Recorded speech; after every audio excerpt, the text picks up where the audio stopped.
Albert Einstein, un nom synonyme de génie, mais aussi de complexité humaine. Il a eu deux fils, Jean Albert, né en 1904, et Édouard, né en 1910. Tous deux issus de son union avec sa première épouse, Mila Maric. Mais Einstein n'a pas été le père dont ils avaient besoin. Quand Édouard, affectueusement surnommé Doudou, n'avait que 4 ans, Einstein a déménagé à Berlin pour se rapprocher de sa maîtresse, laissant sa famille à Zurich. Le divorce a été prononcé en 1919. Einstein voyait rarement ses fils après cela. Qu'est-ce qu'Einstein a dit à ses garçons sur la vie, la mort et ce qu'il y a après? Quel conseil l'un des plus grands génies de l'histoire a-t-il donné à ses propres enfants sur les questions les plus profondes de l'existence? Les lettres qu'Einstein a échangées avec ses fils ont survécu, et ce qu'elles révèlent est à la fois inspirant et dévastateur. Vous êtes sur le point de découvrir le côté le plus intime d'Einstein. Non pas le génie célébré dans les livres d'histoire, non pas l'icône de la physique que tout le monde connaît, mais le père imparfait, distant, brillant et profondément humain qui a tenté d'expliquer le sens de la vie et de la mort à ses propres enfants, tout en luttant contre ses propres failles. Commençons par une lettre qu'Einstein a écrite à Jean Albert en novembre 1915. Einstein avait 36 ans. Il vivait seul à Berlin, en pleine Première Guerre mondiale, travaillant obsessivement sur ce qui allait devenir son chef-d'œuvre, la théorie de la relativité générale. Jean Albert avait 11 ans et vivait avec sa mère à Zurich. Le garçon ressentait le manque de son père, et Einstein, malgré son absorption dans son travail, a trouvé le temps d'écrire. Dans sa lettre, Einstein n'a pas parlé de physique. Il a parlé de la façon d'apprendre, de la façon de vivre. Il a écrit « Je suis très heureux que tu trouves de la joie avec le piano. C'est, à mon avis, pour ton âge, la meilleure des activités, meilleure même que l'école. Joue surtout les choses au piano qui te plaisent, même si le professeur ne les assigne pas. C'est la manière d'apprendre le plus. Quand tu fais quelque chose avec tellement de joie que tu ne remarques pas que le temps passe, c'est la manière d'apprendre le plus. Quand tu fais quelque chose avec tellement de joie que tu ne remarques pas que le temps passe. Einstein enseignait à son fils quelque chose de fondamental. Ne suis pas les instructions aveuglément. Suis ta curiosité, suis ta joie. L'apprentissage véritable se produit quand tu es tellement absorbé que tu t'oublies toi-même. Il a continué. Il m'arrive d'être tellement absorbé par mon travail que j'oublie le repas de midi. Einstein montrait à son fils qu'il pratiquait ce qu'il prêchait, que la passion pour le travail était tellement intense que les besoins basiques étaient oubliés. Cette lettre est devenue célèbre. Elle est citée dans les livres sur l'éducation et la créativité. Les professeurs l'utilisent pour enseigner la motivation intrinsèque. Les chercheurs la citent dans les études sur les états de flux. Mais ce que beaucoup ignorent, c'est le contexte dans lequel elle a été écrite. Einstein vivait séparé de sa famille depuis plus d'1 an. Il avait déménagé à Berlin en avril 1914, laissant Mila et les garçons à Zurich. Officiellement, le déménagement était pour le travail. En réalité, Einstein était déjà impliqué avec sa cousine, Elsa Löwenthal, qui vivait à Berlin. Mila, qui avait été sa partenaire intellectuelle et collaboratrice dans les années de formation de ses théories, était maintenant une épouse abandonnée, s'occupant de 2 jeunes enfants dans un pays étranger pendant une guerre mondiale. Einstein envoyait de l'argent, il écrivait des lettres, mais il n'était pas là, il n'était pas présent pour les premiers pas de croissance de ses enfants, il n'était pas là pour les vacances d'été, pour les anniversaires, pour les moments quotidiens qui construisent une relation entre père et fils. La lettre sur le piano, aussi belle soit-elle, était aussi une tentative de maintenir une connexion avec un fils qu'il voyait rarement. C'était le meilleur qu'Einstein pouvait offrir à distance, mais ce n'était pas une présence. Ce n'était pas une étreinte. Ce n'était pas le père assis à côté de son fils pendant qu'il pratiquait. Jean Albert a grandi avec du ressentiment, Des années plus tard, il a dit de son père, probablement, le seul projet qu'il a abandonné, c'est moi. Ces mots sont d'une tristesse infinie. Le fils du plus grand génie du XXe siècle se sentant comme un projet laissé à l'abandon. Mais l'histoire d'Édouard est encore plus tragique. Édouard était le fils cadet, affectueusement appelé Doudou, du français petit, à cause de sa petite taille. C'était un enfant délicat, fréquemment malade, mais extraordinairement brillant. Édouard a montré des signes précoces de génie. C'était un pianiste talentueux, amateur de littérature et de poésie. Il a développé un intérêt profond pour la psychanalyse de Sigmund Freud. Il voulait devenir psychiatre. Einstein a approuvé le choix de carrière de son fils et lui a écrit au sujet des œuvres de Freud. Les deux ont échangé des lettres sur la psychologie, la philosophie, sur la nature de l'esprit humain. Dans l'une de ces lettres, Einstein a exprimé sa vision sur la conscience et la mort. Il a écrit à Édouard que nos expériences internes consistent en des reproductions et des combinaisons d'impressions sensorielles, que le concept d'une âme sans corps lui semblait vide et dépourvu de sens. Einstein disait à son fils qu'il ne croyait pas en une âme immortelle qui survit au corps, que l'idée de la vie après la mort, au sens traditionnel, n'avait pas de sens pour lui. Pour un jeune homme fasciné par Freud et par l'esprit humain, ces mots de son père ont dû être à la fois fascinants et perturbateurs. Einstein offrait une vision matérialiste de la conscience, l'esprit comme produit du cerveau, la mort comme fin définitive. Édouard a absorbé ces idées. Il les a incorporées dans sa propre quête intellectuelle. Mais il luttait aussi avec des questions existentielles que son père semblait résoudre avec trop de facilité. Que signifie la vie s'il n'y a rien après? Comment trouver un but dans un univers indifférent? Ce sont des questions auxquelles beaucoup d'entre nous sommes confrontés. Mais pour quelqu'un avec une constitution émotionnelle fragile, comme Édouard, elles peuvent avoir été accablantes. Mais Édouard idolâtrait son père, et en même temps, il nourrissait un ressentiment profond. Il a confié à sa mère qu'il ne pourrait jamais pardonner à son père d'avoir abandonné sa famille quand il était enfant. Ce conflit interne, aimer et haïr le père absent, peut avoir contribué à ce qui est arrivé ensuite. En 1930, à 20 ans, Édouard a subi un effondrement mental après une liaison amoureuse ratée avec une femme plus âgée. Il a tenté de se suicider. L'année suivante, il a été diagnostiqué avec une schizophrénie. Einstein a été dévasté. Dans une lettre de 1917, des années avant le diagnostic officiel, Einstein exprimait déjà son inquiétude.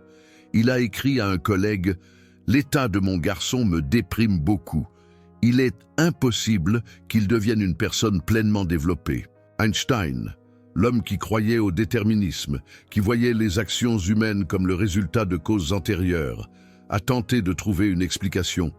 Il a décidé que la maladie d'Édouard était héréditaire, transmise par le côté de sa mère. Cette conclusion scientifique, aussi réconfortante qu'elles aient pu être pour Einstein, n'était peut-être pas précise. Des biographes ont noté qu'Albert Einstein lui-même avait des traits qui auraient pu constituer une prédisposition à la maladie. La possibilité que ses propres gènes aient contribué à la maladie de son fils ne lui est apparemment jamais venue à l'esprit. Édouard a été interné à la clinique psychiatrique Burgelsli de l'université de Zurich. Il a reçu des traitements qui, selon son frère Jean-Albert, ont causé plus de dommages que de soulagement. La thérapie électroconvulsive de l'époque était brutale. Jean-Albert croyait fermement que ces traitements avaient causé des problèmes permanents de mémoire et de cognition chez Édouard. En 1933, avec la montée du nazisme, Albert Einstein s'est enfui aux États-Unis avec sa seconde épouse, Elsa Leventhal. Il espérait qu'Édouard pourrait éventuellement les rejoindre, mais il est devenu clair que l'état mental d'Édouard s'était détérioré à un point où le voyage était impossible. Avant de partir, Albert Einstein a fait une dernière visite à son fils, à l'hôpital. Imaginez cette scène, le plus grand scientifique du monde, fuyant le nazisme, sachant qu'il ne pourra peut-être jamais revenir en Europe, et son fils de 23 ans, interné dans une clinique psychiatrique, luttant contre des démons que même le génie de son père ne pouvait exorciser. Qu'est-ce qu'ils se sont dit? Quelles paroles ont été échangées? Les lettres ne rapportent pas ce moment, mais il a dû être dévastateur pour les deux. Albert Einstein est parti pour l'Amérique. Il espérait, contre toute évidence, qu'Édouard s'améliorerait, qu'un jour il pourrait le rejoindre dans le nouveau monde. Mais cet espoir ne s'est jamais matérialisé. Après un effondrement particulièrement sévère, Édouard a dit à son père qu'il le détestait. Ces mots, venant du fils qu'il aimait tant et pour lequel il se sentait si impuissant, ont dû couper Albert Einstein profondément. Après l'émigration d'Albert Einstein aux États-Unis, ils ne se sont plus jamais rencontrés. 30 ans de silence, 30 ans de séparation, 30 ans d'un père vivant avec l'image gelée du fils qu'il a laissé derrière lui. Édouard a vécu le reste de sa vie dans des institutions psychiatriques. Sa mère, Mila Maric, s'est occupée de lui jusqu'à sa propre mort en 1948. Après cela, Édouard a été permanentement institutionnalisé. Il est mort en 1965, à 55 ans, d'un accident vasculaire cérébral. Albert Einstein n'est pas allé à l'enterrement. En voyant son fils seul à l'hôpital, sans personne à ses côtés, Albert Einstein s'est un jour exclamé « Si j'avais su, je ne l'aurais pas laissé venir au monde ». Ces mots sont choquants. Un père souhaitant que son fils ne soit jamais né, mais il révèle la profondeur de la douleur d'Albert Einstein, la culpabilité, le regret. Alors, que croyait réellement Albert Einstein sur la vie après la mort? Qu'a-t-il dit à ses enfants et au monde? Dans son livre « Le monde tel que je le vois », publié en 1935, Albert Einstein a été explicite. Je ne peux concevoir un Dieu qui récompense et punit ses créatures ou qui a une volonté du type de celle dont nous sommes conscients en nous-mêmes. Un individu qui survit à sa mort physique est également au-delà de ma compréhension. Et je ne souhaite pas non plus qu'il en soit autrement. De telles notions sont pour les peurs ou l'égoïsme absurde des âmes faibles. Âme faible. Albert Einstein n'était pas diplomate. Il disait que la croyance en la vie après la mort, en une âme immortelle, était une faiblesse, une incapacité d'accepter la réalité. Lorsqu'on lui a demandé directement s'il croyait en l'immortalité, Albert Einstein a répondu « Non, et une vie me suffit ». Une vie suffit.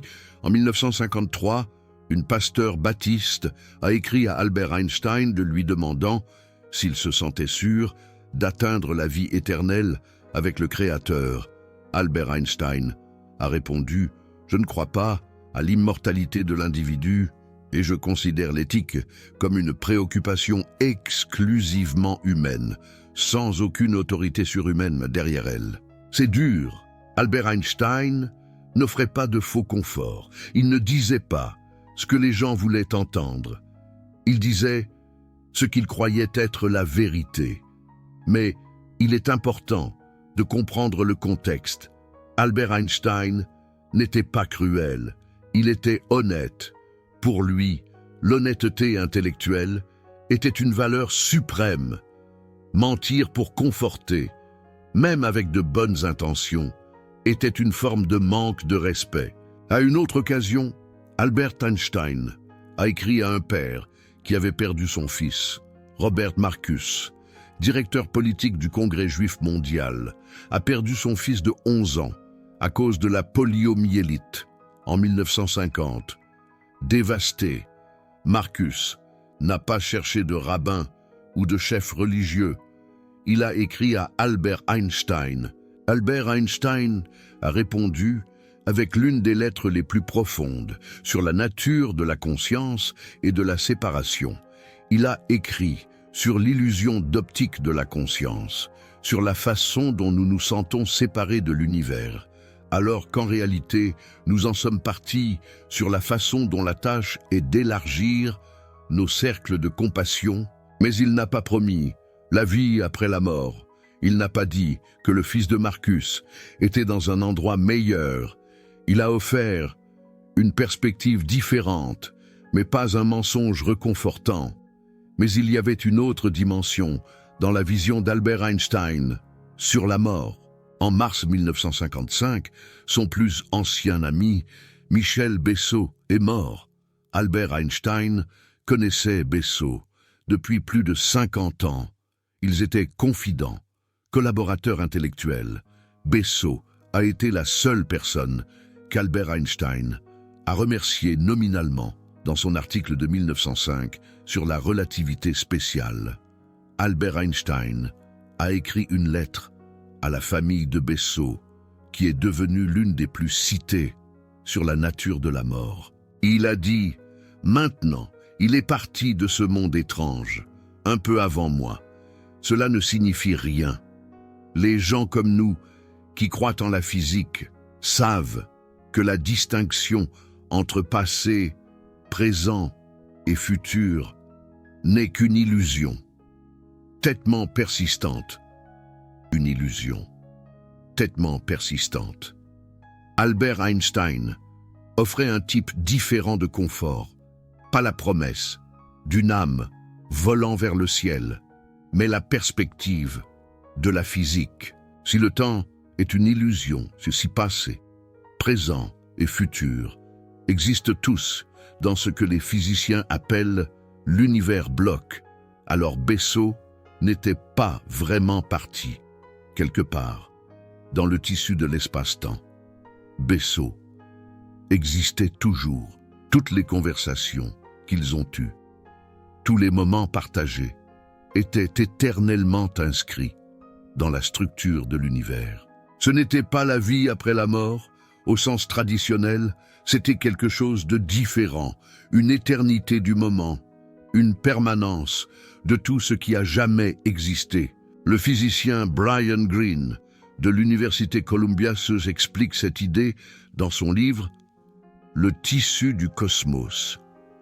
Dans l'univers bloc, le passé n'est pas différent du futur dans aucun sens fondamental, tout comme il n'y a rien de spécial à propos d'ici comparé à là-bas, il n'y a rien de spécial à propos de maintenant comparé à alors. Si cela est vrai, alors Bessot existe toujours, pas dans un ciel séparé, mais dans le tissu même de l'espace-temps.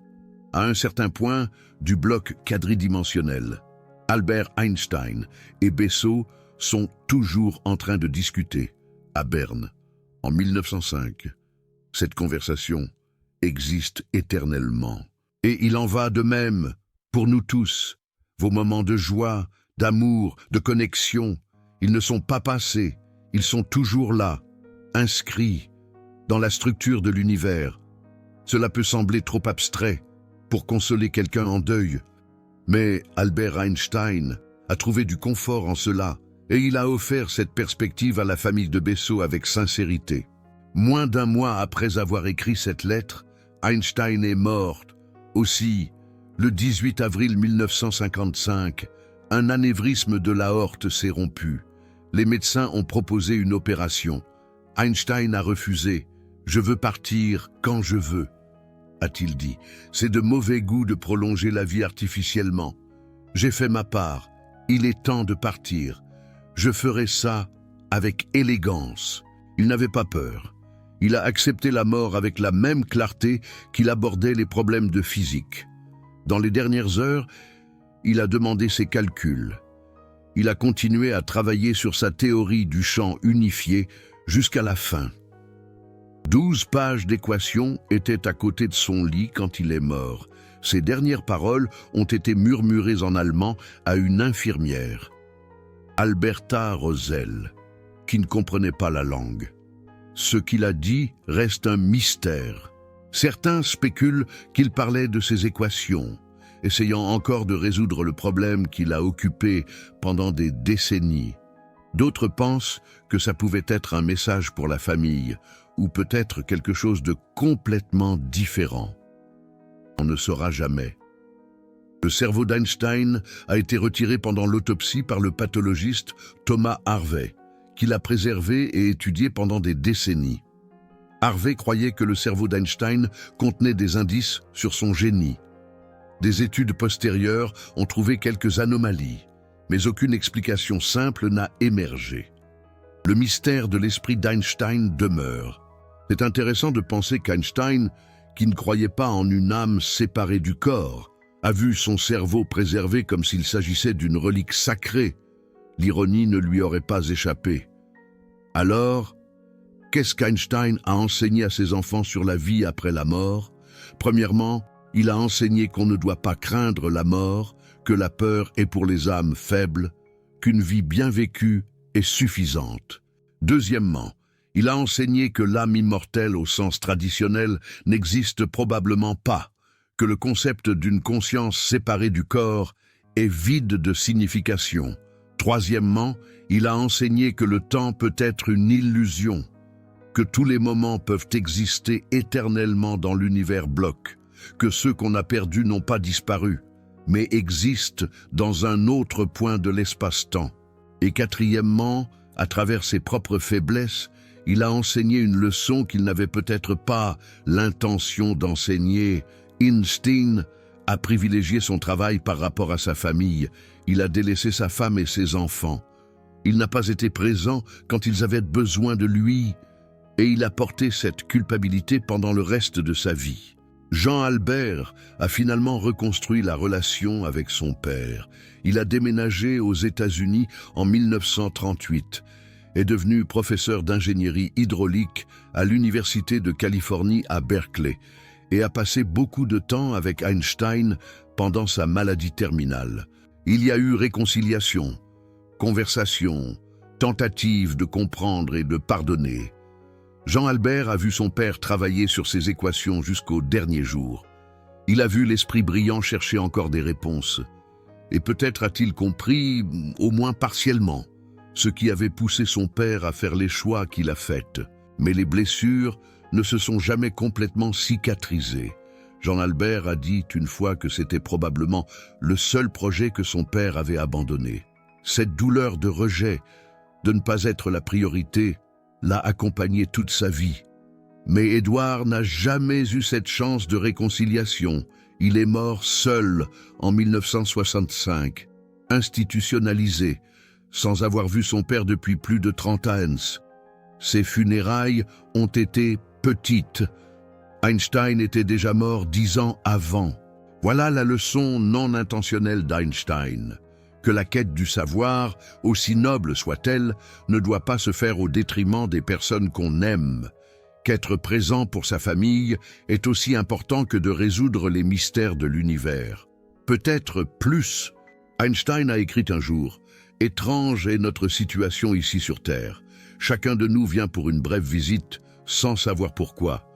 Bien qu'il semble parfois deviner un but, du point de vue de la vie quotidienne, cependant, il y a une chose qu'on sait, c'est que l'homme est là pour le bien des autres hommes. Pour le bien des autres hommes. » Mais Einstein, dans sa vie personnelle, a souvent privilégié son travail par rapport aux personnes, par rapport à sa femme, par rapport à ses enfants, par rapport aux relations qui avaient besoin d'être nourries. Peut-être qu'il comprenait la théorie mieux qu'il ne pouvait la mettre en pratique. Ou peut-être que l'intensité de son esprit rendait impossible de partager son attention entre le cosmos et le quotidien. Einstein, à la fin, semble avoir compris ses faiblesses. Sa phrase sur Édouard, « Si j'avais su, je ne l'aurais pas laissé venir au monde », révèle un regret profond, pas sur l'existence d'Édouard, mais sur sa propre incapacité à être le père dont son fils avait besoin, sur la douleur que son absence a pu causer ou exacerber. Vous qui regardez ça, vous pensez peut-être à vos propres relations, à des pères distants ou à des enfants qui ont besoin de plus d'attention, à du temps perdu qui ne peut pas être récupéré. Einstein nous enseigne que la vie est finie.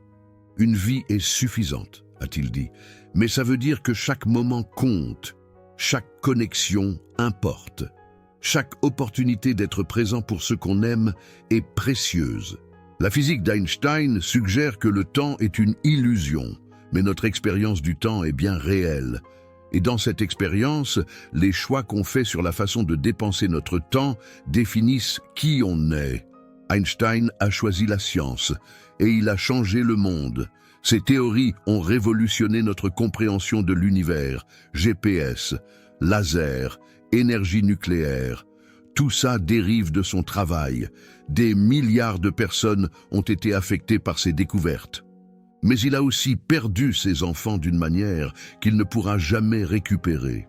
Jean Albert a grandi en se sentant comme un projet abandonné. Édouard a passé sa vie adulte dans des institutions psychiatriques, sans son père à ses côtés. Est-ce que ça en valait la peine? C'est une question qu'Einstein s'est probablement posée souvent, et c'est une question qui n'a pas de réponse facile. Ce qu'on peut apprendre, c'est que les choix ont des conséquences, que les priorités façonnent des vies, que le temps, illusion ou pas, est la ressource la plus précieuse qu'on a été. Et la façon dont on le dépense révèle nos vraies valeurs. Qu'est-ce que vous êtes en train de choisir? Quelle priorité façonne votre vie? Alors, quel est le message final d'Einstein sur la vie après la mort, filtré à travers ses lettres à ses enfants et sa propre expérience de la perte? La mort n'est pas la fin au sens d'anéantissement total. Si l'univers bloc est réel, tous les moments existent éternellement. Votre vie, de la naissance à la mort, est inscrite dans le tissu de l'espace-temps. Elle ne va nulle part, parce qu'elle n'y a jamais été. Elle est, tout simplement. Mais il n'y a pas non plus une âme individuelle flottant vers le ciel ou l'enfer. Il n'y a ni récompense ni punition. Il n'y a pas de retrouvailles avec des êtres chers dans un paradis céleste. Ce qui existe, c'est ça, cet instant, cette vie, les connexions qu'on fait, l'amour qu'on partage, le travail qu'on laisse derrière nous. Einstein a laissé ses équations. Ses théories continuent de façonner notre compréhension de l'univers. Mais il a aussi laissé des lettres pour ses enfants, pour des parents en deuil, pour tous ceux qui cherchent des réponses sur la vie et la mort. Et dans ces lettres, nous voyons non seulement le génie, mais l'homme, imparfait, distant, brillant, repentant, humain. Einstein a écrit des milliers de lettres tout au long de sa vie, à des collègues scientifiques au sujet de la physique, à des leaders mondiaux au sujet de la paix, à des inconnus qui cherchaient des conseils. Beaucoup de ces lettres ont été préservées et publiées, mais les lettres les plus révélatrices sont celles qu'il a écrites à sa famille, celles qui montrent l'homme derrière le mythe, celles qui révèlent ses faiblesses, autant que son génie. Dans une des dernières lettres qu'il a écrites avant de mourir, Einstein a dit qu'il était fatigué, qu'il avait fait sa part, qu'il était temps de partir. Il n'a pas exprimé de peur, n'a pas demandé plus de temps. Il a accepté la fin, avec la même curiosité sereine, avec laquelle il avait vécu. Une vie suffit. Einstein l'a dit. Mais à l'intérieur de cette vie tiennent des choix infinis sur ce qu'il faut prioriser, sur qui aimer, sur comment dépenser les moments que nous avons. La question est, qu'allez-vous faire de la vôtre? Maintenant, je veux vous entendre. Einstein a dit que la croyance en une vie après la mort était pour les âmes faibles, mais il a aussi offert une vision alternative à travers la physique. L'idée que tous les moments existent éternellement dans l'univers bloc. Pensez-vous qu'Einstein était trop dur en traitant les croyants d'âmes faibles? Ou êtes-vous d'accord que nous devons accepter la finitude de la vie, sans dépendre de promesses d'immortalité? Commentez « d'accord » si vous pensez qu'Einstein avait raison ou commenter trop dur, si vous pensez qu'il a été cruel, envers les personnes qui cherchent du réconfort dans la foi, et dites-moi, que diriez-vous à vos enfants au sujet de la mort? S'ils vous le demandaient, quel réconfort offririez-vous? Seriez-vous honnête comme Einstein, même si la vérité était dure? Ou offririez-vous des espoirs que vous ne pouvez peut-être pas garantir? Ce sont des questions difficiles, des questions que chaque parent affronte à un moment donné. Et il n'y a pas de réponse juste, seulement des choix. Et les conséquences de ces choix. Je réponds à tout le monde dans les 2 premières heures.